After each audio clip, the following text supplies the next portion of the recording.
Corona की देसी vaccine के तीसरे फेज का चार्ज शुरू। हरियाणा के स्वास्थ्य मंत्री अनिल विज को लगाया गया ट्रायल का पहला टीका। जी न्यूज पर स्वास्थ्य मंत्री डॉक्टर हर्षवर्धन का दावा, अगले साल की शुरुआत में तैयार हो जाएगी भारत की वैक्सीन। जून जुलाई तक 30 करोड़ लोगों को लगाया जाएगा टीका।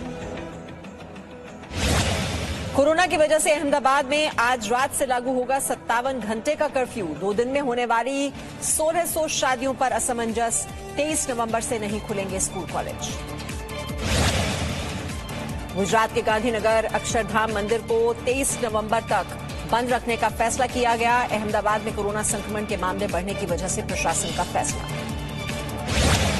मास्क नहीं पहनने पर दिल्ली में कार्रवाई तेज। 2000 रुपए तक बढ़ाया गया जुर्माना। फिलहाल 500 रुपए तक ही किया जा रहा है फाइन।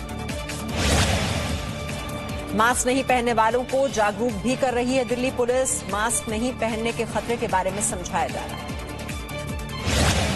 दिल्ली के स्वास्थ्य मंत्री सत्येंद्र जैन का बयान, दिल्ली में 7 नवंबर को पॉजिटिविटी रेट 15% से ऊपर था, लेकिन अब वो 12% से कम हो गया है।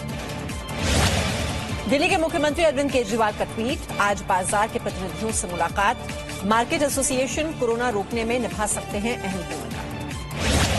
देश भर में 24 घंटे में आए कोरोना के 45,882 नए मामले। एक दिन में 584 लोगों की मौत। 24 घंटे में कोरोना से ठीक हुए 44,807 लोग। महाराष्ट्र में पिछले 24 घंटे के दौरान कोरोना के 5,535 नए केस सामने आए। पिछले 24 घंटे के दौरान महाराष्ट्र में कोरोना से 154 मौतें हुई। मुंबई में पिछले 24 घंटे के दौरान कोरोना के 924 नए केस आए। मुंबई में पिछले 24 घंटे के दौरान मुंबई में कोरोना से 12 मौतें। एमपी में बढ़ते कोरोना केस को लेकर सरकार अलर्ट। सीएम शिवराज आज स्वास्थ्य विभाग के अफसरों के साथ करेंगे चर्चा। रायपुर में कोरोना के बढ़ते मामलों ने बढ़ाई स्वास्थ्य विभाग की चिंता। शहर की सीमाओं पर बनाए जाएंगे कोरोना टेस्टिंग सेंटर। कोरोना संक्रमण को रोकने के लिए कड़े फैसले संभव। कोरोना संकट ने लगाया पुष्कर मेला पर ग्रहण। कोविड के चलते रद्द हुआ अंतर्राष्ट्रीय पुष्कर मेला। मेले के रद्द होने से पशुपालक निराश। भूटान के लिए सैटेलाइट लॉन्च करेगा भारत। भूटान के 4 लोगों को इसरो देगा ट्रेनिंग। पीएम मोदी ने कहा, कोरोना से निपटने के लिए भारत भूटान की मदद करता रहेगा। भारत और भूटान के प्रधानमंत्री ने रुपए कार्ड के दूसरे चरण की शुरुआत की। प्रधानमंत्री मोदी ने कहा, भारत और भूटान के विशिष्ट संबंध दोनों राष्ट्रों के लिए हैं। बढ़ते प्रदूषण की वजह से सोनिया गांधी को डॉक्टरों की दिल्ली से बाहर रहने की सलाह। चेन्नई या गोवा जा सकती हैं सोनिया गांधी। मालाबार साझा युद्धाभ्यास के फेज 2 का आखिरी दिन आज। भारत के आईएनएस विक्रमादित्य पर मिग-29K और अमेरिका के F-18 ने दम दिखाया। आर्मी चीफ की पाकिस्तान और आतंकियों को खुली चेतावनी। कहा, एलओसी पार करने पर जिंदा नहीं बचेंगे आतंकी। नगरोटा जैसा होगा सबका अंजाम। एनआईए ने शुरू की जैश आतंकियों की घुसपैठ मामले की जांच। नगरोटा में घुसपैठ के दौरान कल मारे गए 4 आतंकी। जम्मू कश्मीर में चुनावों से पहले थी पुलवामा पार्ट 2 करने की तैयारी। इमरान खान के सीजफायर उल्लंघन के आरोपों को भारत ने किया खारिज। कहा, भारत के निशाने पर सिर्फ आतंकी और सीजफायर तोड़ने वाले पाकिस्तानी सैनिक। आगे भी आतंकियों पर होती रहेगी कार्रवाई। चीन के विस्तारवाद की नापाक साजिश जारी। भूटान में 2.5 किलोमीटर जमीन पर किया कब्जा। डोकलाम से 9 किलोमीटर की दूरी पर बसाया गांव। चीन के पत्रकार ने सोशल मीडिया पर शेयर की तस्वीरें। पश्चिम बंगाल चुनाव से पहले असदुद्दीन ओवैसी का ट्वीट। कहा, एनआरसी के लिए एनपीआर पहला कदम। अगर एनपीआर का शेड्यूल फाइनल तो इसके विरोध का शेड्यूल भी फाइनल। यूपी में लव जिहाद के खिलाफ योगी सरकार का कड़ा कदम। गृह विभाग ने कानून विभाग को भेजा प्रस्ताव। लव जिहाद पर प्रस्तावित कानून में कड़ी सजा का प्रावधान। राजस्थान के सीएम अशोक गहलोत का बयान, लव जिहाद सांप्रदायिक सद्भाव को बिगाड़ने के लिए बनाया गया शब्द। विवाह व्यक्तिगत स्वतंत्रता का मामला है। बिहार चुनावों में हार के बाद कांग्रेस में अंदरूनी लड़ाई तेज। अब गांधी परिवार के समर्थन में आए मल्लिकार्जुन खड़गे। खुर्शीद और अशोक गहलोत भी कर चुके हैं समर्थन। कपिल सिब्बल ने नेतृत्व पर उठाए थे सवाल। दिल्ली में लगातार कम हो रहा है तापमान। कल दिल्ली का तापमान 9.4 डिग्री रिकॉर्ड किया गया। नवंबर में अब तक का यह सबसे कम तापमान। छठ पूजा को लेकर देश के कई राज्यों में उत्साह। आज डूबते सूर्य को दिया जाएगा अर्घ्य। कल सुबह उदीयमान सूर्य को अर्घ्य देने के बाद व्रत पूरा होगा। देश के कई राज्यों में कोरोना की वजह से छठ पर सार्वजनिक पूजा पर पाबंदी। दिल्ली में इस बार घर पर ही छठ मना रहे हैं लोग। कोरोना संक्रमण की वजह से दिल्ली सरकार का फैसला।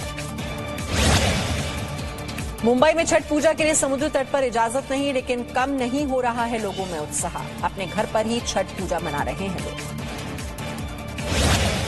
छठ महापर्व का आज तीसरा दिन। पटना के बाजारों में पूजा के लिए खरीदारी करने के लिए निकले लोग। बाजारों में रौनक। कोरोना काल में हो रही है पूजा। झारखंड की राजधानी रांची में बड़ा तालाब पर छठ पूजा की तैयारी है। घाट की साफ सफाई की गई। कोरोना संक्रमण को ध्यान में रखते हुए किए जा रहे हैं इंतजाम। झारखंड के देवघर में किन्नर समाज की मुखिया रोज मौसी भी कर रही हैं छठ की तैयारी। किन्नर समाज जरूरतमंदों को फल और साड़ी दे रहे हैं। छठ पूजा के लिए मध्य प्रदेश में बिना मास्क के घाटों पर लोगों को आने की इजाजत नहीं मिलेगी। छत्तीसगढ़ में आज सरकारी छुट्टी। 3 दिवसीय यूपी दौरे पर नए बीजेपी प्रभारी राधा मोहन सिंह आज करेंगे वाराणसी का दौरा। एमएलसी चुनाव को लेकर करेंगे बैठक। संगठन महामंत्री सुनील बंसल भी होंगे इसमें मौजूद। यूपी के बिकरू कांड से जुड़ी बड़ी खबर। कानपुर के गैंगस्टर विकास दुबे के परिवार पर शिकंजा। विकास के परिवार समेत 18 लोगों के खिलाफ एफआईआर दर्ज। यूपी के चित्रकूट में युवती ने आत्महत्या की कोशिश की। पुलिस ने युवती को बचाया। आरोपी युवक के खिलाफ केस दर्ज। लड़के पर शादी का झांसा देकर दुष्कर्म का आरोप। उत्तराखंड के चमोली में सड़क किनारे खड़ी कार में आग लग गई। कार जलकर पूरी तरह राख। आग लगने के कारणों का पता नहीं। यूपी के प्रतापगढ़ में शादी वाले घर में मातम का माहौल। सड़क हादसे में 14 लोगों की हुई मौत। यूपी के बुलंदशहर में एंट्री गेट से टकराया डंपर। हादसे में 2 लोगों की मौत। डंपर का जैक खुले रहने की वजह से हादसा हुआ। यूपी के कौशाम्बी में पिता और बेटे का मिला शव। बेहोशी की हालत में महिला कमरे में मिली। 4 दिन से कमरे में थे तीनों बंद। उत्तराखंड के खटीमा में हाईकोर्ट के दबाव में रातों रात अतिक्रमण हटाने की कार्रवाई शुरू। 21 नवंबर को कोर्ट में पेश होनी है रिपोर्ट। राजस्थान के चोमू में एसीबी टीम ने पटवारी को 11,000 की रिश्वत लेते गिरफ्तार किया। एसीबी ने पहले से ही जाल बिछा रखा था। जैसे ही रिश्वत की राशि पटवारी को दी गई उसी वक्त पकड़ा गया आरोपी।